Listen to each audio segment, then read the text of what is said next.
झंडा फहराना हो सकता है दंडनीय अपराध। दिलचस्प इतिहास है राष्ट्रीय ध्वज तिरंगे का। किसी भी देश की जनता के लिए अपने देश का राष्ट्रीय तिरंगा सबसे अधिक गौरव का प्रतीक होता है। वह अपने राष्ट्रीय झंडे को गौरव, आदर, श्रद्धा एवं सम्मान का स्थान देता है। अपने देश का इतिहास झंडे की रक्षा, गौरव एवं सम्मान करने के तथ्यों से भरा हुआ है। झंडा पवित्रता, त्याग, बलिदान और राष्ट्रीय सम्मान के रूप में भावनाओं के भव्य रंग का छोटा सा कपड़ा है, जिसकी उन्नत स्थल पर स्थिति से महानता और सम्मान फहराने से चेतना और उत्साह एवं जिनके डंडे एवं रस्सी से राष्ट्र की प्रतिभा, संपन्नता और शक्ति का समन्वित आधार साबित होता है। यह झंडा हमारी शक्ति, हमारी चेतना और हमारी दृढ़ता का संदेश गुजारता रहेगा। यह झंडा हमारे त्याग, साहस, बलिदान और हमारी आशाओं का केंद्रभूत आकार है। भारतीय राष्ट्रीय झंडे के निर्माण में फ्रांस के राष्ट्रीय झंडे का बहुत बड़ा हाथ रहा है। भारतीयों ने अपने राष्ट्रीय झंडे से प्रेरणा ली है। आधुनिक भारत का पहला झंडा 1906 ईस्वी में कलकत्ता के ग्रीन पार्क में फहराया गया था। इस झंडे में हरे, पीले और लाल रंग की 3 पट्टियां थी। सबसे ऊपर की पट्टी पर 8 श्वेत कमल एक ही पंक्ति में छपे हुए थे। पीली पट्टी पर गहरे नीले रंग से वंदे मातरम शब्द लिखा हुआ था। लाल रंग की पट्टी पर बाईं ओर एक श्वेत रंग का सूर्य और दाईं ओर दूज का चांद एवं ऊपर एक तारा बना हुआ था। दूसरा झंडा भी इसी तरह का था। उसमें ऊपर बाईं ओर छोटा सा यूनियन जैक तथा उसके नीचे सप्तऋषि के 7 तारे अंकित थे। आंदोलन के समाप्त होते ही यह झंडा भी लोगों की स्मृति से विलीन हो गया। 1917 के बाद देश की राजनीतिक परिस्थिति में शीघ्रता से बदलाव आया। सन 1920 से 21 के अहिंसात्मक सत्याग्रह और सविनय अवज्ञा आंदोलन के समय महात्मा गांधी ने झंडे की आवश्यकता महसूस की और 1926 में गांधी जी द्वारा राष्ट्रीय तिरंगे का चौथा पुनः जन्म हुआ। जुलाई 1931 ईस्वी में कांग्रेस ने राष्ट्रीय तिरंगे को स्वीकार किया और इस झंडे में केसरिया, सफेद और हरा रंग क्रम से समाहित किया गया। मध्य की पट्टी सफेद पर नीले रंग से चरखी अंकित की गई। राष्ट्रीय झंडे की लंबाई और चौड़ाई का अनुपात 3:2 का था। यह झंडा स्वतंत्रता प्राप्ति तक राष्ट्रीय झंडे के रूप में रहा। देश स्वतंत्र होने के पूर्व 22 जुलाई 1947 को भारत की संविधान सभा ने इसी तिरंगे झंडे को कुछ बदलाव के साथ देश के राष्ट्रीय झंडे के रूप में स्वीकार कर लिया और 14 अगस्त 1947 को संविधान सभा ने रात्रिकालीन अधिवेशन में यह झंडा राष्ट्र को समर्पित किया। इसमें चरखी की जगह चक्र परिवर्तित कर दिया गया। यह चक्र सारनाथ के सिंह स्तंभ वाले धर्म चक्र की बनावट का है। इसमें 24 तीलियां हैं। गहरा केसरिया रंग जागृति, शौर्य और त्याग का प्रतीक है। सफेद रंग सत्य एवं पवित्रता का सूचक। हरा रंग वीरता और श्रद्धा का प्रतीक है। नीला चक्र धर्म तथा ईमानदारी के रास्ते पर चलकर देश की उन्नति की ओर ले जाने की प्रेरणा देता है।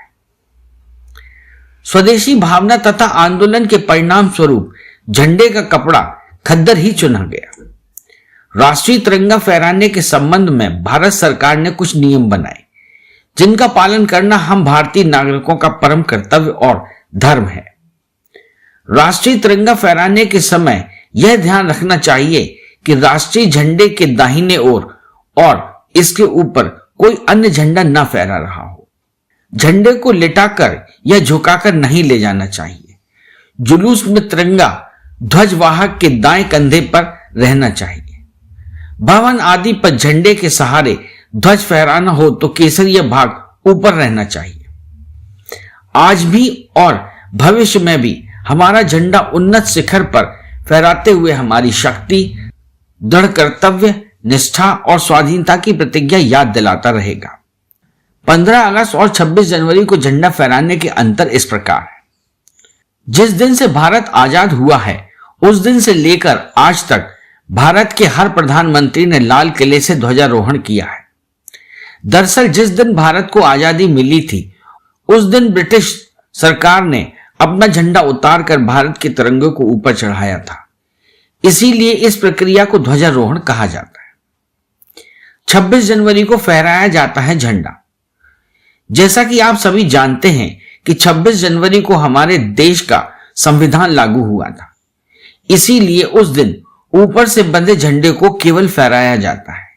यही वजह है कि उसे ध्वजारोहण नहीं कहते बल्कि झंडा फहराना कहते हैं। इसके साथ ही 26 जनवरी को राष्ट्रपति झंडा फहराते हैं, न कि प्रधानमंत्री। ऐसे अलग होते हैं दोनों समारोह। 15 अगस्त लाल किले पर मनाया जाता है क्योंकि जब देश आजाद हुआ था उस दौरान जवाहरलाल नेहरू ने लाल किला स्थित लाहौर गेट के ऊपर से ध्वजारोहण किया था। वहीं 26 जनवरी को संविधान लागू हुआ था, इसलिए इसका आयोजन राजपथ पर होता है। पीएम व राष्ट्रपति का संबोधन। 15 अगस्त को प्रधानमंत्री लाल किले से देश को संबोधित करते हैं, जबकि भारत के राष्ट्रपति 14 अगस्त की पूर्व संध्या पर राष्ट्र को संबोधित करते हैं। वहीं 26 जनवरी को दोनों में से किसी का भी संबोधन नहीं होता है। क्या है दोनों में अंतर? 15 अगस्त में किसी भी खास मेहमान को न्योता नहीं दिया जाता, ना ही इस दिन परेड का आयोजन किया जाता है। वहीं 26 जनवरी समारोह में हर बार कोई खास मेहमान को न्योता दिया जाता है। साथ ही 26 जनवरी को सैनिकों और अर्धसैनिक बलों की लंबी परेड होती है। यही नहीं, देश के जल थल नभ सैन्य भी अपनी ताकत का प्रदर्शन करते हैं। जब फहराना हो भारतीय ध्वज, अवसर चाहे स्वाधीनता दिवस 15 अगस्त का हो या गणतंत्र दिवस 26 जनवरी का, स्कूल कॉलेजों में ध्वजारोहण किया जाता है। राष्ट्रीय ध्वज फहराने की अपनी एक संहिता है, उसी के अनुरूप उसे फहराया जाना चाहिए। इसमें की गई चूक दंडनीय अपराध है। भारतीय झंडे की मर्यादा एवं शान। कोई भी शिक्षा संस्था राष्ट्रीय झंडे को सभी दिनों और अवसरों, औपचारिकताओं या अन्य अवसरों पर फहरा प्रदर्शित कर सकता है। राष्ट्रीय झंडे की मर्यादा रखने और उसे सम्मान प्रदान करने के लिए निम्नलिखित बातों का ध्यान रखा जाना चाहिए। जब कभी राष्ट्रीय झंडा फहराया जाए तो उसकी स्थिति सम्मानजनक और पृथक होनी चाहिए। फहराने के लिए समुचित आकार के झंडे का चुनाव किया जाए। फटा हुआ या मैला कुचैला झंडा प्रदर्शित नहीं किया जाए। झंडे को किसी अन्य झंडे अथवा झंडों के साथ एक ही ध्वज दंड से नहीं फहराया जाए। यदि झंडे का प्रदर्शन सभा मंच पर किया जाता है तो उसे इस प्रकार फहराया जाना चाहिए कि जब वक्ता का मुंह श्रोता की ओर हो तो झंडा उसके दाईं ओर रहे, अथवा झंडे को वक्ता के पीछे दीवार के साथ या उससे ऊपर लेटी हुई स्थिति में प्रदर्शित किया जाए। जब झंडे का प्रदर्शन किसी दीवार के सहारे लेटी हुई और समतल स्थिति में किया जाता है, केसरिया भाग सबसे ऊपर रहना चाहिए, और जब वह लंबाई में फहराया जाए तो केसरिया भाग झंडे के हिसाब से दाईं ओर होगा, सामने से देखने वाले व्यक्ति के बाईं ओर। जहां तक संभव हो झंडे का आकार संहिता में निर्धारित किए गए मानकों के अनुरूप होना चाहिए। किसी दूसरे झंडे या पताका को राष्ट्रीय झंडे से ऊंचा या उससे ऊपर या उसके बराबर नहीं लगाया जाए, और ना ही पुष्प, माला, प्रतीक या अन्य कोई वस्तु उसके ध्वज दंड के ऊपर रखी जाए। छात्रों द्वारा कागज के बने झंडों को महत्वपूर्ण राष्ट्रीय, सांस्कृतिक और खेलकूद के अवसरों पर हाथ में लेकर हिलाया जा सकता है, परंतु ऐसे कागज के झंडे को समारोह पूरा होने के पश्चात ना तो विकृत किया जाएगा और ना ही जमीन पर फेंका जाएगा। जहां तक संभव हो ऐसे झंडे का निपटान उनकी मर्यादा के अनुरूप एकांत में किया जाए। जहां झंडे का प्रदर्शन खुले में किया जाता है वहां मौसम को ध्यान में रखे बिना उसे सूर्योदय तक फहराया जाना चाहिए। झंडे का प्रदर्शन इस प्रकार बांधकर न किया जाए जिससे कि वह फट जाए। जब झंडा फट जाए या मैला हो जाए तो उसे एकांत में पूरा नष्ट कर दिया जाए।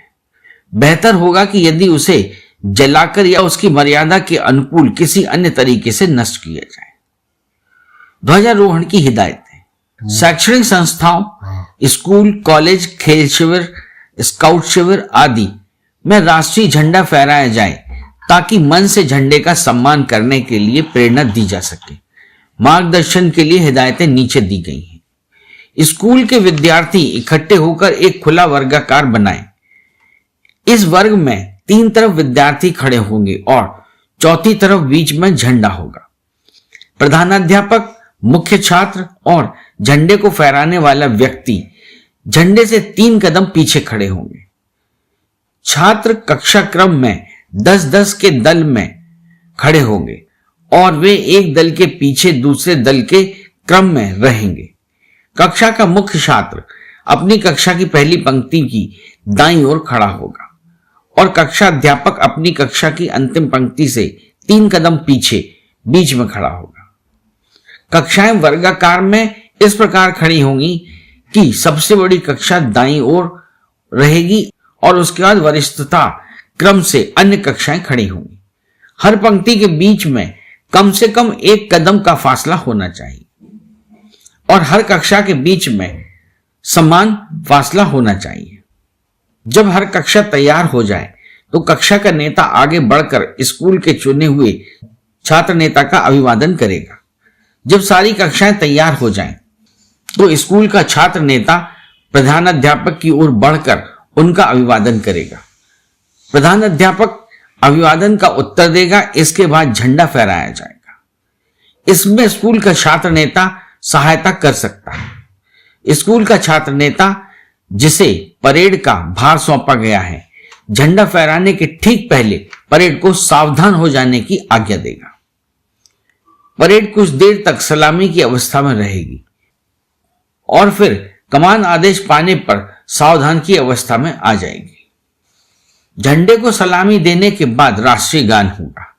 इस कार्यक्रम के दौरान परेड सावधान की अवस्था में रहेगी। भारतीय ध्वजा की निष्ठा की शपथ। शपथ लेने के सभी अवसरों पर शपथ राष्ट्रगान के बाद ली जाएगी। शपथ लेने के समय सभा सावधान की अवस्था में खड़ी होगी। प्रधानाध्यापक शपथ पढ़ेंगे और सभा उसको दोहराएंगे। स्कूलों में राष्ट्रीय झंडे के प्रति निष्ठा की शपथ लेते समय निम्नलिखित कार्यप्रणाली अपनाई जाएगी। सभी हाथ जोड़कर खड़े होंगे और निम्नलिखित शपथ दोहराएंगे। मैं राष्ट्रीय झंडे और लोकतंत्रात्मक संपूर्ण प्रभुत्व संपन्न समाजवादी पंथ निरपेक्ष गणराज्य के प्रति निष्ठा की शपथ लेता हूं लेती हूं, जिसका यह झंडा प्रतीक है। भारतीय ध्वज का सम्मान जरूरी।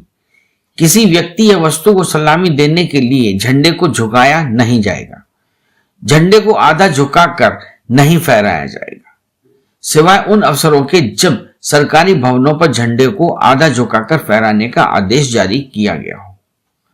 झंडे को किसी भी रूप में लपेटने जिसमें व्यक्तिगत शव यात्रा शामिल है के काम में नहीं लाया जाएगा। कोई भी व्यक्ति जो किसी सार्वजनिक स्थान पर भारतीय राष्ट्रीय झंडे या उसके किसी भाग को जलाता है, विकृत करता है, विरूपित करता है, दूषित करता है, कुरूपित करता है, कुचलता है या अपमान करता है, उसे 3 वर्ष तक के कारावास से या जुर्माने से या दोनों से दंडित किया जाएगा। झंडे को जानबूझकर जमीन पर अथवा फर्श को छूने अथवा पानी में घसीटने नहीं दिया जाएगा। झंडे को जानबूझकर केसरिया रंग को नीचे प्रदर्शित करके नहीं फहराया जाएगा। किसी प्रकार की पोशाक या वर्दी के भाग में झंडे का प्रयोग नहीं किया जाएगा और न ही तकियों, रुमालों, नैपकिनों अथवा किसी ड्रेस सामग्री पर इसे काढ़ा अथवा मुद्रित किया जाएगा।